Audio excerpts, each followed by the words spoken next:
Revenge with Karen. You should really smile more during demos. You look like a librarian who just smelled a fart. That was my first introduction to Tyler, the CEO's son, freshly unboxed from Wharton, and already walking around like he was about to be knighted for disrupting staplers. He said that to me while eating a protein bar shaped like a doorstop, standing in front of the architecture I spent 6 years building from the ground up. 6 years of caffeine-induced insomnia, patching vulnerabilities while half the office was at Coachella or some other corporate-sanctioned bacchanalia. 6 years of duct-taping compliance requirements to real-time encryption and making it dance without ever once crashing.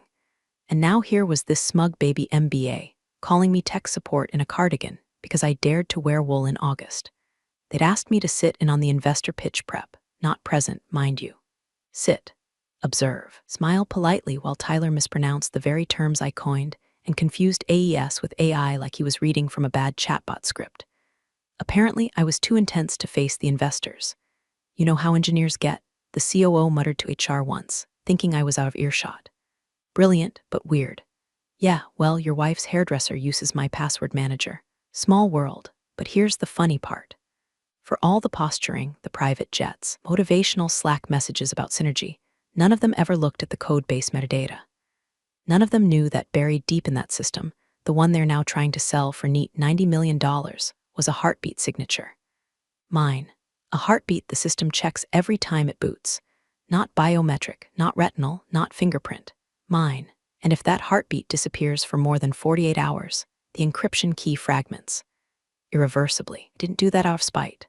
I did it because they refused to pay for a second security engineer. Look, I'm not bitter. I'm not some vengeful genius hiding behind horn-rimmed glasses and trauma. I just got tired of being the only person in the room who could tell the difference between a network breach and someone opening too many tabs. I made something airtight. They ignored it because I drink instant coffee and wear Payless loafers. Joke's on them. Shoes don't squeak when you walk into a boardroom uninvited. And speaking of ignoring things, if you've made it this far and haven't hit the subscribe button, what are you doing? You're already deep in the weeds with me. Might as well make it official. Go ahead, subscribe. It keeps this story engine running smoother than Tyler's gelled hair after a midday ego boost. Really helps the team keep the Marlboros lit and the microphones hot. Anyway, after Tyler's fart joke and his PowerPoint tantrum, I was told I'd be handling the back-end prep for the investor pitch. In English, that meant I'd be making sure nothing exploded while he demoed software he couldn't spell. He handed me a checklist that looked like it was written by ChatGPT after 3 cocktails. Make encryption work good. Remove bugs. Ensure seamless synergetic output.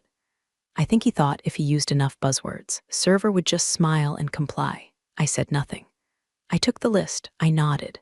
Then I went back to my desk and did what I always do when men like Tyler start puffing their chests, silently prep the tripwire.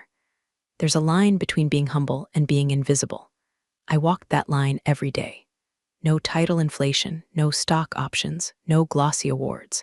Just me, my keyboard, a heartbeat signature hidden 3 layers deep in a system they couldn't rebuild if they tried. But let them try. Please. I'd love to see Tyler explain to the investors why the core authentication suddenly defaults to a null string if I get terminated. So yeah, I prepped for the pitch. I even cleaned the sandbox logs and made sure the load balancer wouldn't choke when they clicked run simulation. But I also did something else. I tethered my heartbeat check to a passive monitor, my knockoff smartwatch. Not for security, for insurance. If I get cut off, the system alerts the investor. No fireworks, no alarm bells. Just a soft little message, encrypted and sent to one inbox. One person, one question. Who owns this code? And if they ask me directly, if they have the nerve to finally ask, I'll tell them, calmly. Smiling like a librarian who just finished reading their obituary aloud. I do. The first real crack in the dam came during a Thursday prep meeting, 2 days before the pitch. Tyler rolled in late, reeking of mint vape and startup desperation, and plopped into the chair like gravity owed him something. He looked around, smirked at the assembled team, marketing, finance, one guy from DevOps who hadn't blinked since 2019, and then looked at me like I was the janitor who'd overstayed her welcome. Margaret, he said, drawing out the syllables like my name was a nuisance he had to wipe off his shoe. We've decided you won't be in the room for the demo. Investors want clean lines, young energy. Not backend vibes, backend vibes. I looked up from my notes. You mean the system I built from scratch? The one we're selling? The one with 5 active compliance certifications tied to my name. He waved me off with a chuckle, like I was an elderly aunt worried about microwave radiation. It's all in the deck. You've done great work, really. But let the suits talk now. This is the big leagues, I could have responded. Could have listed the 14 separate regulatory checkpoints that had my name stamped on them like a cursed signature. Could have pulled up the multi-jurisdictional clause that said only a certified architect could demo live encryption for cross-border investors. Instead, I stared at his $400 haircut and thought, this is how systems fail. One smug haircut at a time. He kept talking. We'll be demoing a simulation environment anyway. What could possibly go wrong? That was the moment. That's when I felt the shift, not panic, not even anger. Just that deep, bone-level click that happens when you stop hoping they'll see your worth and start documenting their downfall. I went back to my office and closed the door. Not slammed, just closed. Then I pulled up the root-level settings panel. It was a hidden utility, one of the many I'd embedded in the system over the years, partly for efficiency, mostly because I never trusted the clowns upstairs to keep their fingers off the detonator. From there, I activated lattice mode. That's not its real name, of course. I just liked how it sounded. Lattice mode doesn't break anything, doesn't alter functionality, or make the system hiccup. It just watches. It logs every unauthorized access attempt to restricted modules, every falsified credential, every click into something they never should have touched. Then it routes the data, encrypted, compartmentalized, signed, to a private server only I control. The cherry on top, a mirrored alert sent silently to my smartwatch, dressed up as a generic health notification. So when Tyler, or whatever intern he weaponized, tried to bypass the authentication layer during the demo, I wouldn't need to be there. My wrist would buzz like a mosquito at a barbecue. I'd know, the fools have officially opened the wrong drawer. I don't get mad. I get methodical. To be clear, I warned him. I walked straight back into the glass box they call a war room, past the catered sushi and the vision boards that looked like Pinterest had a seizure, and I told him, Tyler, you're planning to demo a compliance-bound encryption tool without the licensed architect present. If you touch anything under Layer 3 without my handoff key, you're exposing the company to federal penalties. And if you simulate authentication with dummy data, that's falsification. He blinked at me like I was speaking binary. Margaret, no one's going to arrest us for showing a prototype. Chill. Go take a nap or something. Go take a nap. I turned and walked out before I said something career-ending. Not for me, for him. That night, I added one more rule to the monitor. If the system registers more than 3 failed access attempts to the credential vault, it sends a silent ping to one additional address. The legal team of our lead investor. Just a contingency. Insurance. Like buckling your seatbelt before the wreck. By Friday morning, they'd already begun rehearsing without me.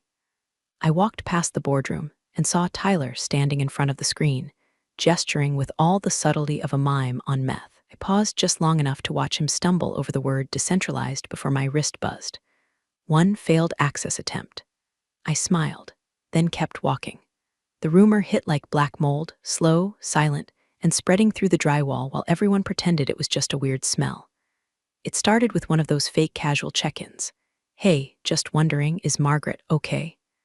Then came the sudden drop in invites, no more all hands, no calendar pings, not even a Slack reaction when I posted that the load test passed at 400% projected demand.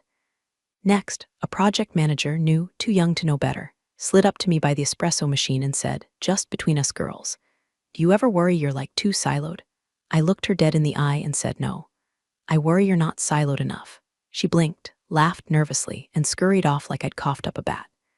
By Tuesday, someone from HR accidentally sent me a calendar invite to a performance review that didn't include me on the panel.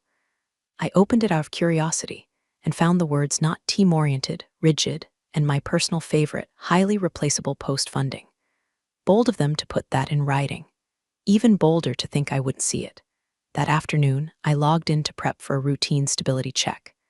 My admin access was gone, not downgraded, gone. Just a red banner across the dashboard. Insufficient permissions. No warning, no explanation. Just silence where my control had always been. I sat still for 5 full minutes, not angry, not sad, just still. Then I picked up my jacket and took a walk 5 blocks down, past the glass buildings and food trucks, to a narrow brownstone that still had a buzzer instead of a facial recognition camera. I rang once. A second later, gravelly voice called out from inside. If it's about funding, I already gave at the blood bank. It's Margaret, I said. The door opened. Abe was the last original co-founder, still technically on paper. The others had cashed out, burned out, or married someone with a yoga apparel line. Abe, though, he'd been the one to hire me. He was the one who read my original spec sheet and said, "This is dangerous. I like it." His office hadn't changed, still smelled like old solder and cheaper cigars. He poured coffee into a chipped mug that said root access is my love language and motioned for me to sit. "They're icing you out," he said without needing to ask. They pulled my access. He grunted, "Rookies?" I didn't explain. I just asked one question, is the clause still valid? He didn't answer at first. Just turned to the dusty bookshelf, reached behind a copy of Hacking for Dummies, pulled out a thick black binder with a dog-eared post-it that read, "In case of idiots." He flipped to the page, showed me the paragraph, highlighted, underlined, initialed. Clause 14b, any architecture authored and deployed under private contract, not explicitly transferred via written release, remains the sole property of the developer. No retroactive claim applies. I stared at it. "You never signed it over," Abe said. I always wondered if that was on purpose. It was. Nodded like he'd just confirmed a weather forecast. Then let em burn. I thanked him. I left. And somewhere between that brownstone and the cold marble lobby of my office building, the sting of betrayal melted into clarity. They weren't just cutting me out. They were trying to ghostwrite the ending of my story, thinking I wouldn't have a backup draft. They didn't realize the story was mine to begin with. They thought the code was company property. They didn't know was that the foundational logic, the true engine behind the encryption, was built using a framework I designed years before I ever joined the company. A framework I never registered under their banner. A framework that, on paper, still lived under my name, under a private LLC I'd quietly formed the same week I took the job. They assumed I was just a coder with good aim. But I was the copyright holder of the language they'd been shouting in. Let them rehearse. Let them polish their pitches and polish each other's egos. Let them rewrite the org chart and redraw the seating plan.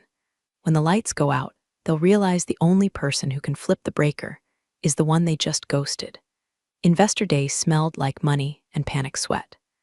The conference room had been gutted and rebuilt with temporary LED panels and branded step-end repeats, like someone was trying to launch a hedge fund on the set of a game show. The coffee was artisanal, the pastries had names, and the interns were handing out brochures that looked like they'd been printed with angel tears. They sat me in the back. No name tag, no introduction. Just a plastic folding chair with a view of the exit sign. Tyler, naturally, was center stage, flanked by 2 executives who looked like they'd been printed from the same smug template. His tie was too tight, his smile too wide, his confidence too loud for someone whose demo had failed 3 times in the past week behind closed doors. He opened with a joke, something about firewalls and fire drills. It landed like a thud in a morgue. But no one cared. They were all too busy eyeing the slides behind him. Glowing graphs, product renderings, charts that bent up and to the right like salvation itself. Tyler could have said the system ran on hamster wheels and cheap vodka, and they would have clapped, because the room was thick with anticipation. $90 million was in the air. Then he hit the encryption demo. The system purred, fast and fluid, responding to commands like it was reading minds. A few VCs exchanged impressed glances. One even murmured, "This is elegant." I didn't blink. They had no idea they were looking at a hollow puppet. A working illusion, sure, but an illusion nonetheless. They were watching was a rehearsed loop inside a sandboxed clone of the architecture, running clean only because I'd stripped out the deeper verification layers. If they'd tried to stress test it, crack it open for scaling or regulatory use, the whole thing would have spit out an error code and a soft little message. Contact original architect for access rights. Tyler didn't know that. He was too busy riding the sugar high of applause. Then came the voice. It belonged to a woman. Mid-40s, crisp suit, ice blue nails that probably cost more than my car's timing belt. She was introduced earlier as VP of Strategic Infrastructure. Translation, the one who actually reads the fine print. She raised one eyebrow and asked, like she was ordering a coffee, who owns the underlying encryption framework. Tyler blinked. stuttered for just half a second. Then he smiled. Company property, of course, all developed in-house. The room nodded. Pens moved, tablets tapped. The lie floated out like a helium balloon, confident, bright, and stupid. And then buzz. My smartwatch vibrated. It was subtle. No one saw, no one cared, but I looked down anyway, just once. One new voice message, encrypted, authenticated. Sender, investors at archoncapital.com, timestamp, real time. I tapped to play in the tiniest whisper of volume. A voice, refined, skeptical, came through. Margaret, we're told the architecture is yours. Is the encryption your personal IP? I stared at the screen, my own reflection in the glass. Calm, tired, unshaken. My thumb hovered over the reply button. I didn't press it. Not yet. Instead, I slipped the watch beneath my sleeve and crossed my legs. In the front, Tyler was spinning some garbage metaphor about how the code was like a trust fall in the cloud. Someone actually clapped. I leaned back in my folding chair and watched him paint his masterpiece of nonsense, every stroke sealing his fate. Because now the investors knew. Now they were asking me directly. And the best part, they hadn't even seen the clause yet. Tyler caught me before I could leave the building, all synthetic charm and glossy teeth, standing like a sales rep who just upsold a pensioner on an NFT course. Blocked the hallway with the confidence of a man who's never been told no by anyone who wasn't paid to say it. Behind him, the investors were still shaking hands and complimenting the kombucha bar. The smell of fake citrus and real arrogance clung to the air. Margaret, he said, voice dipped in fake warmth. Quick chat. I didn't answer. Just stared at the red folder tucked under his arm like a party favor from hell. He stepped closer, lowering his voice like we were co-conspirators. Dad says you're terminated, effective immediately. He smiled like it was a reward. Nothing personal, just time to streamline things. You know how it is. Oh, I knew. You've done great work. But now that the system's proven, we need to scale without dependencies. He said that last word with a little pause, like he thought it might be too technical for me. Then he slid the red folder into my hands. There's your severance check. Be generous, honestly, and the NDA. Just your standard, don't ruin our fundraising language. Legal says you'll want a sign today so we can move forward clean. He tapped the folder like a waiter setting down a lukewarm steak. I opened it slowly, not out of confusion, just timing. Inside, a check for $12,000. The price of silence, apparently, and a 4-page document that boiled down to one command: disappear. He watched me read it, waiting for a crack in my expression. I gave him nothing. I closed the folder, then nodded. Okay, I said softly. Okay, he blinked, caught off guard by how easy that was. I nodded again. I understand. His shoulders dropped, victory already oozing from his pores. I turned away, walked back down the hallway past the reception desk, the glass-walled meeting rooms, the little shelf with fake awards they printed themselves. My heels echoed faintly against the tile. In the elevator, opened my smartwatch interface. No hesitation, no dramatics, just one flick of my finger. Trigger, ownership challenge active. The screen flashed once. A small icon blinked green. A quiet ping confirmed the signal was sent. The legal timestamp, the IP registration certificate, the clause scans, all precompiled and uploaded to the investor's audit node the moment my employment status was flagged as terminated. No sirens, no emails, no confrontation, just a clean rupture. The kind that doesn't bleed until it's too late to suture. The kind that lawyers don't see coming until it's already inside the firewall. By the time I stepped out onto the sidewalk, the sky had turned slate gray. Rain smelled close. Thunder rumbled like distant applause. I kept walking. Tyler thought he had erased me. Thought he'd pinned the last butterfly to the board, labeled it, and moved on.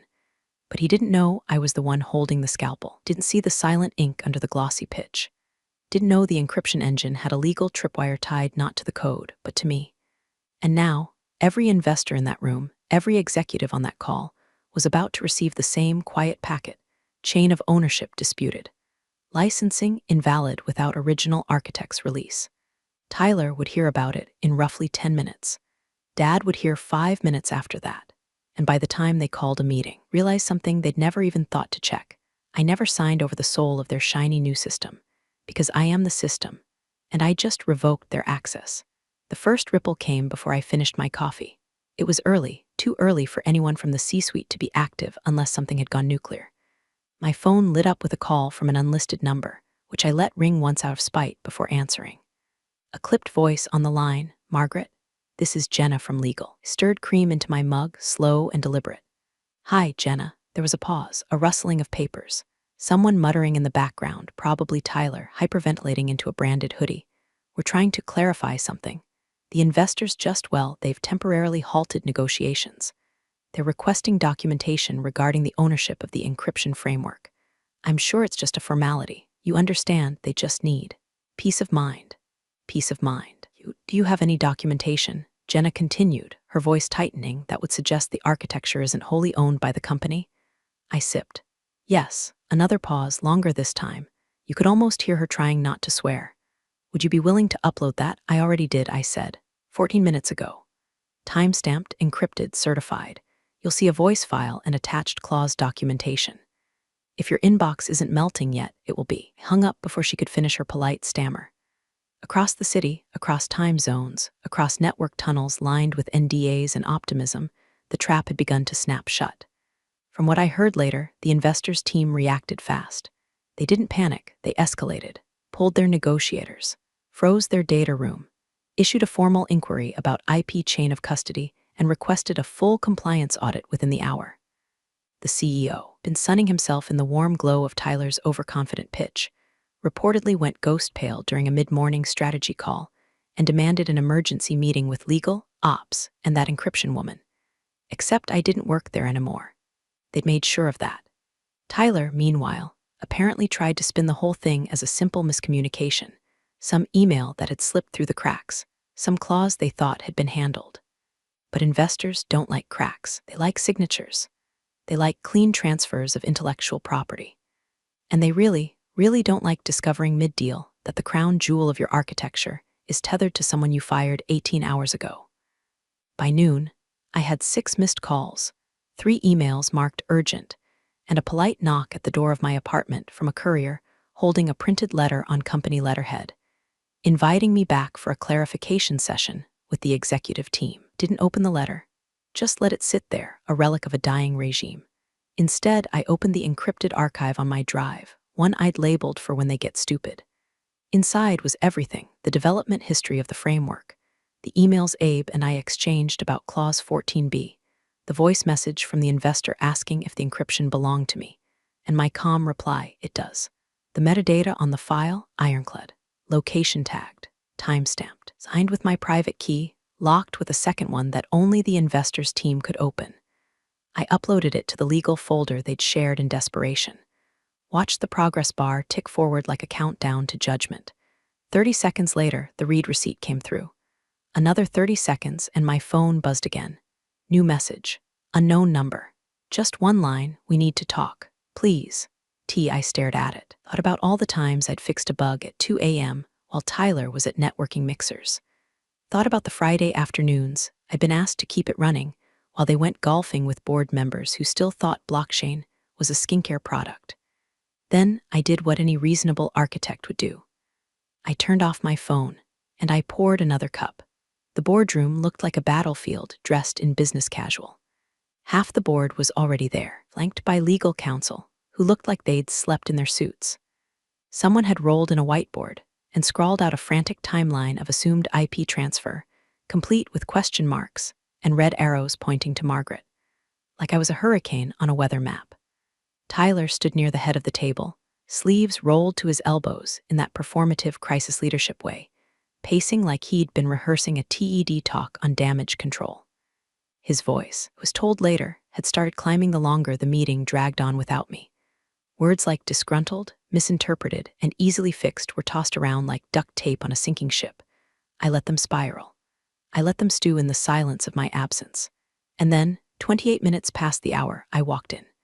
No fanfare. No lawyer flanking me. Just me, a manila folder under my arm, and the quiet click of my shoes against their panic-polished floor. Tyler stopped mid-sentence. His eyes flicked to me, then to the CEO, his father, whose face had the strained, blotchy tone of someone learning the sunburn he thought he earned was actually radiation. Margaret, Tyler said, forcing a smile that died halfway across his face, we didn't think you were coming. I'm not here to stay, I said, placing the folder gently at the center of the table like I was setting down a verdict. Just here to correct the narrative. Someone from legal cleared their throat. We've reviewed your documentation. There's ambiguity in the way the architecture was handled. There's no ambiguity, I interrupted, calm as a sniper. There's clause 14b. I opened the folder. Inside, one page, printed, highlighted, signed by the original co-founder, countersigned by me, dated, filed, notarized. Unassigned IP remains sole property of the developer, I read aloud. No retroactive claim applies. No one spoke. I let the silence sit like wet concrete, heavy and setting fast. Without my release, I continued, you cannot sell, license, demo, or scale the encryption framework. Doing so constitutes breach of contract, IP theft, and potential securities fraud if misrepresented during negotiations. Tyler opened his mouth, closed it, opened it again. She was just a coder, he muttered, half to himself.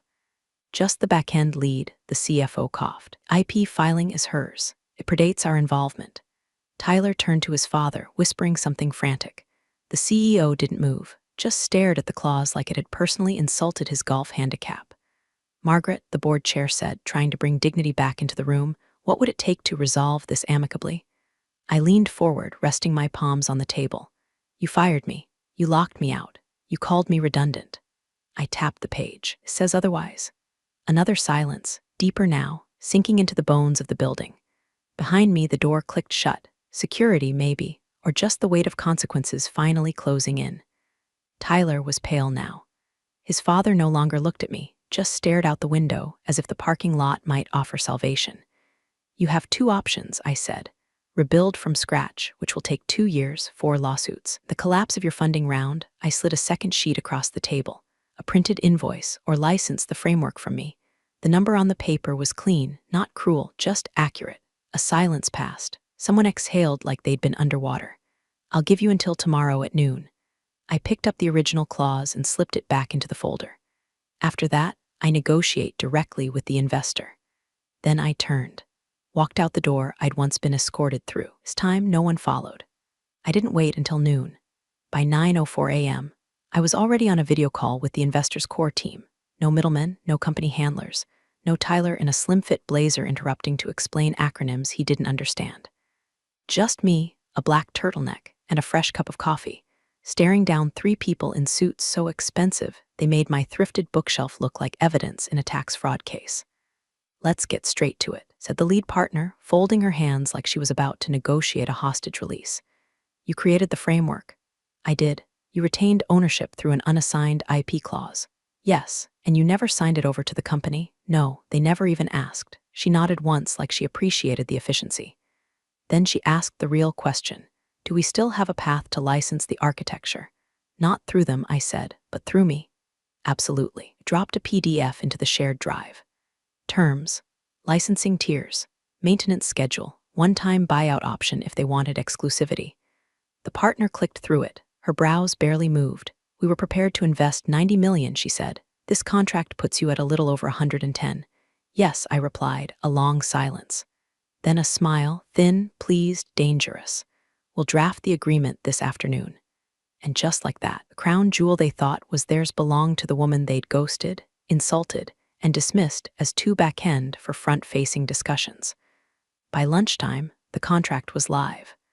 By 2:00 p.m., the company's internal Slack channels were melting. The funding evaporated first, instantly. The investor's official statement didn't even mention the company by name. Just, we've chosen to pivot to a direct licensing arrangement with the original IP holder to ensure long-term integrity and scalability. No blame, no drama, just surgical abandonment. The board scrambled.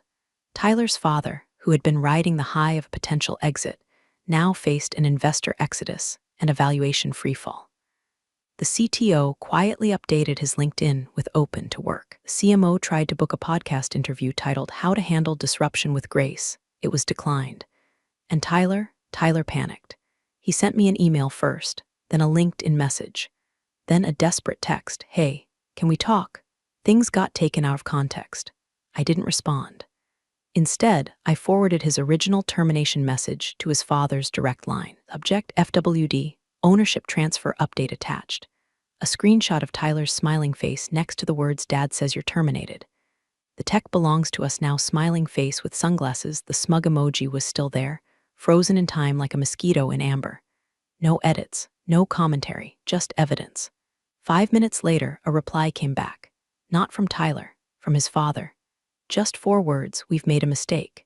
But mistakes have consequences. This one cost them their tech, their deal, and their golden boy's carefully paved legacy.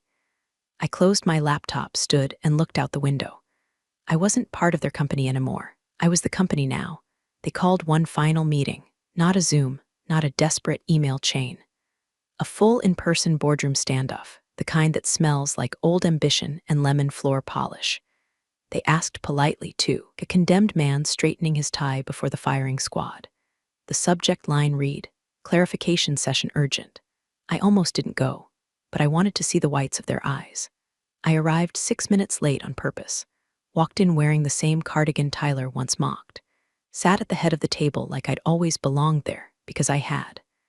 The room was heavy with the kind of silence that only comes from people who have already lost, but haven't admitted it yet. The CEO was there, jaw locked and eyes bloodshot. Tyler sat beside him, wrists twitching, leg bouncing, voice ready to lunge. "Margaret," he said, leaning forward like this was a hostage negotiation, "this has gone too far. You need to hand over the framework. You built it while employed here under company time. That makes it ours, your company property." He said that last part like a man trying to intimidate a lion with a leash. I didn't say a word. Instead, I lifted my wrist, tapped the screen, and let the silence break. The room filled with a voice they all knew, measured, elegant, sharp. The investor's voice, recorded and authenticated. "We only trust her." That was it. No preamble, no explanation, just 6 words. And those 6 words hit harder than any lawsuit, any bluff, any performance review they'd weaponized over the years. Tyler's mouth fell open, like the air had been knocked out of him. His father looked away, visibly crumbling. The board stared like they'd just watched the company's valuation vanish in real time. I smiled, not out of triumph, not even vengeance, just closure. Then I looked Tyler in the eye. "You're fired." He blinked. "You can't." I just did. The door behind me opened before anyone could protest. The investor's partner stepped in, crisp navy suit, folder in hand, expression unreadable. She walked past Tyler without a glance, past the CEO without a nod, and set the folder down in front of me. "Margaret," she said, "shall we sign?" I opened the folder. Read the first line. "Licensing agreement, direct architect contract." I didn't hesitate, I signed. The sound of my pen scratching paper was the only noise in the room. No one spoke. No one moved. When I stood, no one followed. I walked out of that building, the one I helped hold together for 6 years, without looking back. Let them sit there, stunned, surrounded by glass and silence, and the faint scent of their own ego collapsing. Outside, the sky had cleared. I tapped my watch once more. The screen glowed, then went still. Appreciate you sticking around, you wise old rebels. Smash that subscribe button, or this fossil might just cause another epic fiasco.